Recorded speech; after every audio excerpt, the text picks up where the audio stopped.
Good morning, Philippines! Ayan. Luto tayo ng egg.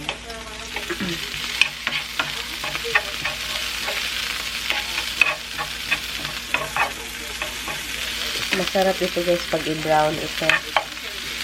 I-brown mo siya. Ito yung egg. Nag-toast lang ako bread vitamine. Almost 6 o'clock na ng umaga. Ito yung kainin natin.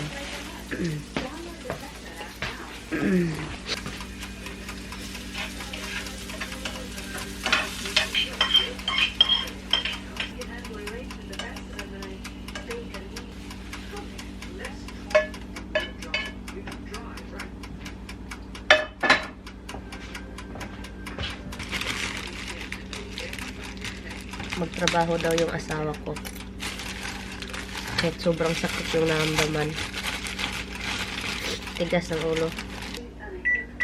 They said, don't eat a lot of bread. It's not good for you. It's not good for me.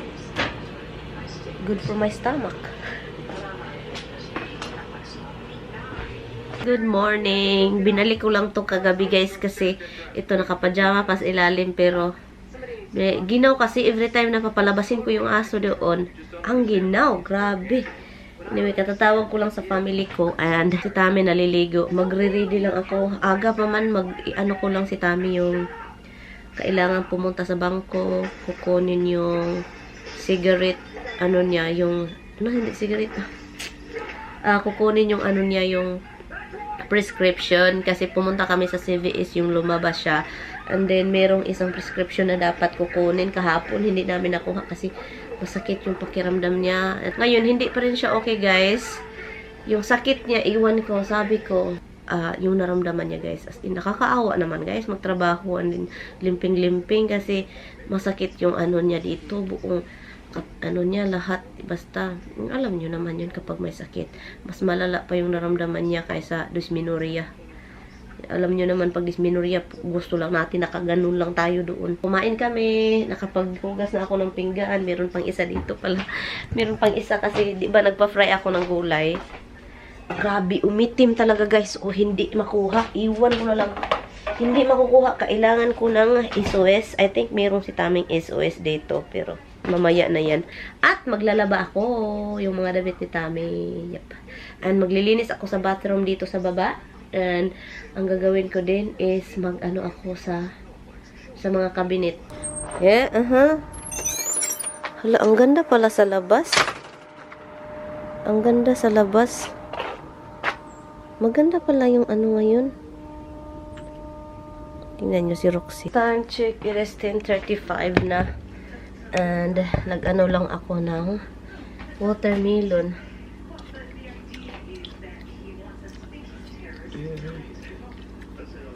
Pabaon ko kay Tami.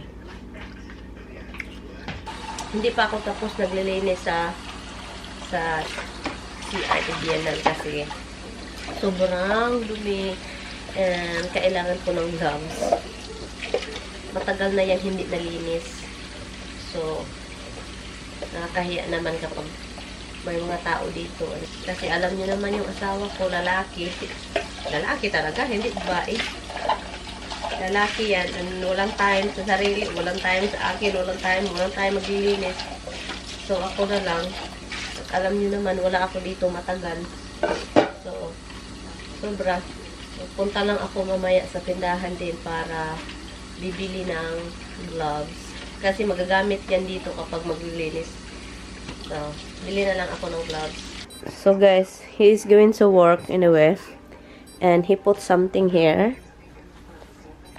Like wires here, and it's connected to this, and ito kikita niya yung asawa kong matigas ang ulo, so he's going to electrocute himself with that machine, and so it's going into your body, the electric whatever Goes from one pad to the other, goes through the body, through the organs, oh Jesus, to the uses the fluid in your body as and a conduit. told him he come back here if he really can't take the pain. This is still in pain, really bad. People are begging, please, Tommy, stop. Stop what? Tell me to stop what? When you went to the hospital and gone outside, stop smoking. But, you know, I explained to them that it's not easy. And you are really, you did try how many billion times and you can't take it. I will put the food over there in the bag. That you have only 2 bags to carry. You know, it's God's will what things come to be and why they happen when they happen. Can you make me already be at school with my friends? You ever wonder all the time that Mom was really sick and constantly running back and forth that I didn't get really sick because I had to be able to take care of her. You wonder why that would be. Why didn't this happen? Why didn't this happen then? Does that never strike you as like how coincidental is that? I know. I always believe that he is always on top of what's going on. I mean, problem is we did it to ourselves, and God doesn't tell you to eat fats and cigarette and yeah. Don't kid yourself. We do things to ourselves, absolutely. But he doesn't leave us, I know, and probably so is there before Mom, and Mom is not knowing all that happened because she cannot probably. Of course she does know, one. She probably remember. You know, unfortunately, whatever she knows now, she may now wish she knew it then, but she knows it now. But the bottom line is, now she's at peace and she doesn't have problems anymore. No pain. No pain. Probably see your dad, no, and your son, and her son, Louis, and her brother, who she was very close with, and mother and father. She will be really happy to see your dad because she forget him like nothing. But you're gonna be okay, hopefully, honey. All this you need to know what's really the problem with your I'll back. be what I am, hon. What do you mean by you be? I'll be what I am. I'll either be okay or I won't be okay. It'll be whatever it is. You, of course, you're over. Is that overtime? That's another thing. You can't just start again. You're like. Yeah, you have to wait, hon. You cannot. No, you don't have to wait, but you have to. Hon, you overdo yourselves. Believe me, it's not overdoing myself. Hon, I've been using these things for. Yeah, for what? For 28 years. Seriously? You know those old units I had? Is Rich really help? Those big, yeah. And did he really Call say him up. Call him up. Yeah, originally he said it didn't help, but he kept trying it. And I told him, you gotta move it to different places. You feel a pain here, and you think by putting it there, you're gonna help. It's not necessarily the case. You have to see where that pain is coming from. He said his shoulder's perfect now. It really helped. And now with his back problem, he used for When the back. did you the last time you talked to him? When I was in the hospital. Oh, he talked to you. Dan, the head of security, And when I was having problems before, he goes, "Oh, you know what might help that? I have something that might help that." He goes, "You gotta get one of these." I said, "Dan, I was the one who told you to get one of those." So he was trying to give me the advice I gave him. If I have pain, like dying pain, I'm not I know, use that. I know you won't use it because you're afraid of it. I'm afraid You rather of do static. medicine. I'm afraid of static even. How about more electric? You don't, because you don't understand how it works. I tried to explain to you how it works and you don't get it. They don't know and they don't pay that much attention, obviously. You know, they saw the results. First results were, oh, your kidneys are screwed up, and they're all blocked, and you got all these stones and these cysts, and the kidneys are blocked, and they're all stretched out, and that's giving you all this pain. Down, puppy. I know you're down. So different doctors, and every doctor you speak to has something different. They see it. How many doctors? That's not your doctor, right? The small guy. That's not your. He actually is. He was your doctor then. He was a doctor for me. Yeah, I thought the other guy, the one this is laughing at you when you went outside. I thought that's your doctor. That was him. The short guy. There is another doctor. How many doctors visit you? I don't know, a couple, but they all read it different. And then they did the same test again, but they keep you in the hospital for 5 days. Don't control the pain, and don't do any other testing. Even though they knew the MRI had to be done, but they didn't schedule it. They wait 5 days to keep doing the same friggin' test twice because they didn't just keep doing the insurance company. And they came up with no answers. You know what I was Even thinking? though they still knew. no matter what the other test showed about my kidneys, they still knew the MRI had to be done for the other pain. And they didn't schedule it, they didn't arrange it. You think they are... They want to drag it on. And I understand, everybody wants to get their money, but, you know, I'm the one in pain and they're not They resolving don't care anything, about the person. which seems to be the case. Yeah. But listen, Rox, Roxy, you need to go down. down, You need to go down. down. Move. I know, don't give me the bad look. So, I really think, honey, that they are just... You think that they are bullshit you about the other pain, about the spine? About the spine? No, They bullshit no, you? I'm sure the spine is an issue. That's why the MRI, but they should have scheduled an MRI right away. You know, they keep me on morphine, which didn't get rid of the pain. So that's why, And they guys. just keep me in the hospital for a week without getting rid of the pain, without doing any testing for anything. You know, Tommy have a doctor issue. if it wasn't for like the extreme pains, I say, all right, well, you know, this is not life threatening, and they want to drag it on for a month to take care of it. Okay, but because of the extreme pain and things that are life threatening, that really disturbs me that they're willing to push that aside for money. Well, now I have to get an MRI, but the thing that bothers me is the same doctor that was seeing me in the hospital who said I need an MRI. He wouldn't order the MRI until I go see him in his office. Why? You knew I needed the MRI in the hospital. You knew that. You ordered it in the hospital, and now you won't order it.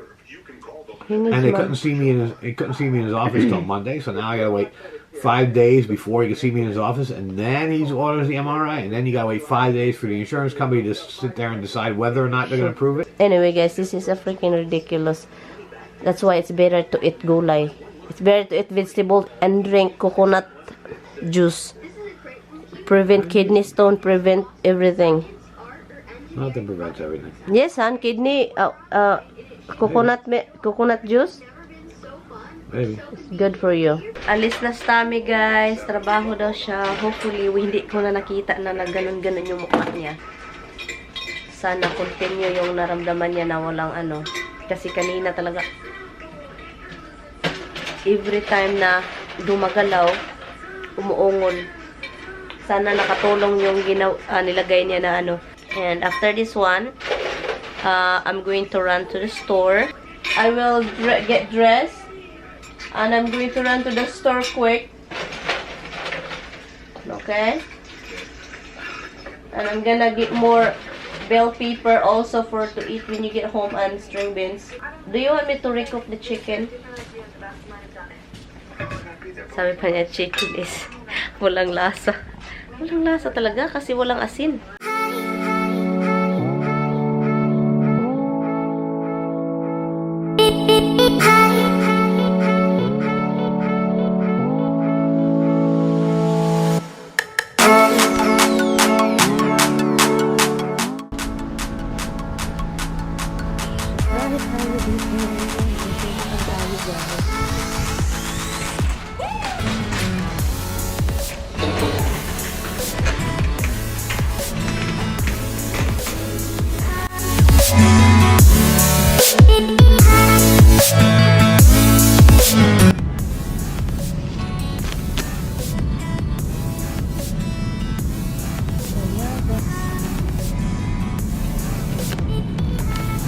Maganda ito, guys. Meron silang guava dito.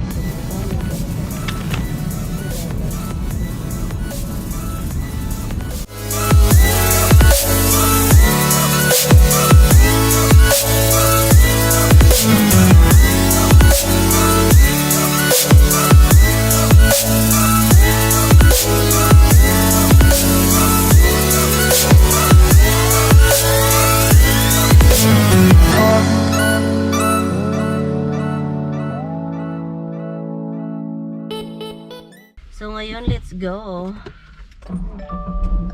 Alis na tayo. And yun lang siya. Bilisang grocery lang. Masyadong anik-anok. And kasi meron pa tayong tapusin sa bahay.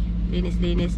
And hopefully meron tayong ano, yung GoPro holder. Pero wala talaga.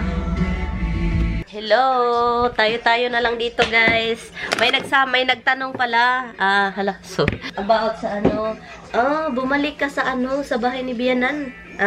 Something about, hindi ako takot. Buti na lang hindi ako takot. Something na hindi takot. alam nyo, paminsan talaga mapaisip tayo, hala, oy, baka tinitignan ako ni Biyenan.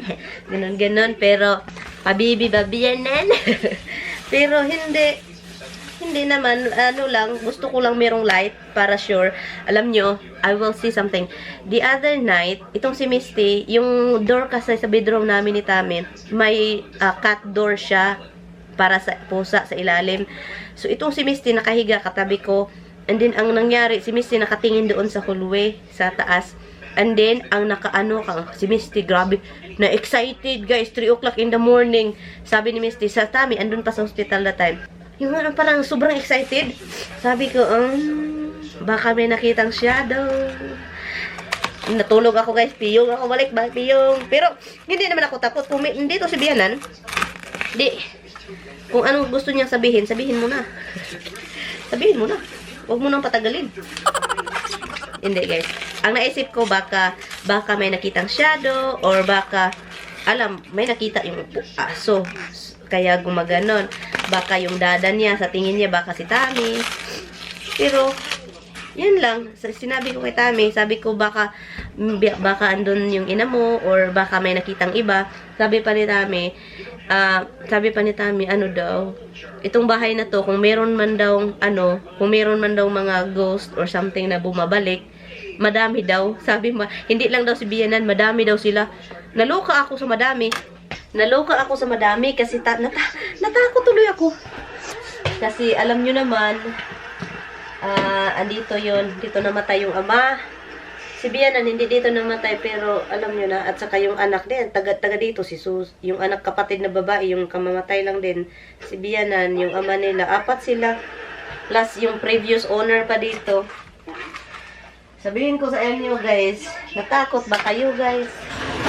Tatakotin akong tao, pero sa tingin ko, mga mababait naman yun, oy.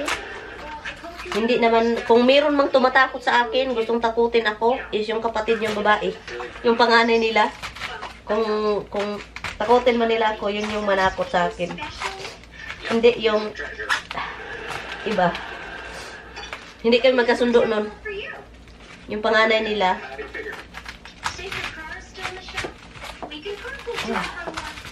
Wala. Ang tigas. Ginoo ko. Ang hirap. Walang kutsilyo. Dinala ko na lahat yung kutsilyo ko sa bahay ko. Kaya, mag-suffer tayo. So, mag-cabbage tayo. Kasi, alam nyo naman. And then, para may gulay si Tamimoy, diba? Country road, take me home. I belong. West Virginia, Mountain Mama, take me home. So, and I know Mama Bellings want her kids to be connected together. Ito na, guys.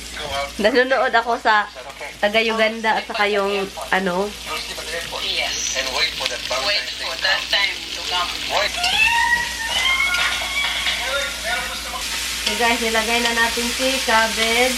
Ang sawap nito, ang sawap. Yan, guys. Paborito ni Tami yan. Lagyan ko siya ng tuyo, pero I promise na I don't wanna use like what I used to do. Pero ngayon, lagyan ko siya sobrang konti. Yon. Yun lang. Ang bango. So guys, tapos na akong nagluto. And binali ko lang to, guys, kasi ang ginaw. Para akong iwan ko, basta every time na ganito yung oras, mga 5 o'clock, I think yung temperature is, I think nakasit na siya na sobrang baba yung temperature sa bahay. Kaya as in yung ginaw, kasi sinuot ko na to Bukas na ako maligo kapag nakapunta na ako sa bahay, kasi uuwi kami bukas ng mga aso. And then balik kami dito Monday early kasi may appointment si Tami. Hi guys, nandito lang ako sa bahay, pero alam niyo ba, nandito ako pero ang ginaw sa labas. So ngayon, I'm going to marinate. Hold on, guys. Tilapia. Magtilapia tayo. Tanggalin natin ito. Alam nyo, pinalabas ko yung 2 aso. Pero paglabas ko, Ang naamoy ko is skunk. Sus, yung skunk, ang bango, ang bango, ang bango talaga. Ang amoy budhe. Grabe yung amoy, grabe ang sobrang strong. Natakot ako, so hindi ko pinalabas yung aso. Lumabas muna ako doon, and then nag-flashlight ako sa cellphone ko, tinitignan ko. Dalawa talaga siya. And yun yung gagawin ko, i-marinate ko lang siya dito. Marinate natin yan. Para bukas, ready to bake. Para kay Tamimo. Malasa talaga siya. Ngayon, ang gagawin ko, ito yung tilapia guys. Malaki siya guys. Para may babaunin si Tami. Lime guys ha. Lime. Lagyan ito natin ng soup. Konti-konti lang yung ano natin. Onion and garlic powder. Ibig ko lang man to siya bukas. So, kaunting suka. Asan yung paminta ko? Dito pala.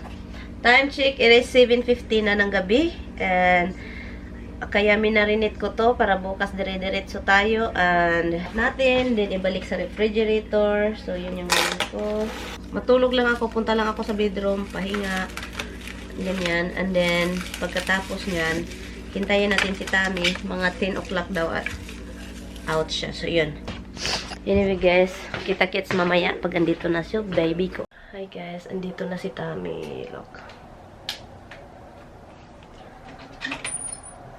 Come in.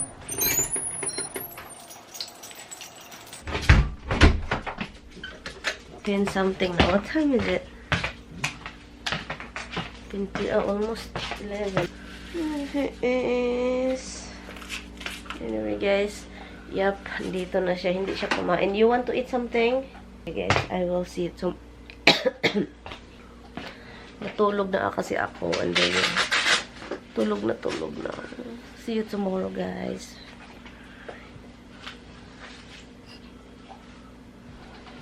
He's doing his, what is that, blood pressure? Yeah, but it doesn't seem to be working. Doesn't work, huh? It's freaking brand new, doesn't work. Yeah, that's a freaking joke.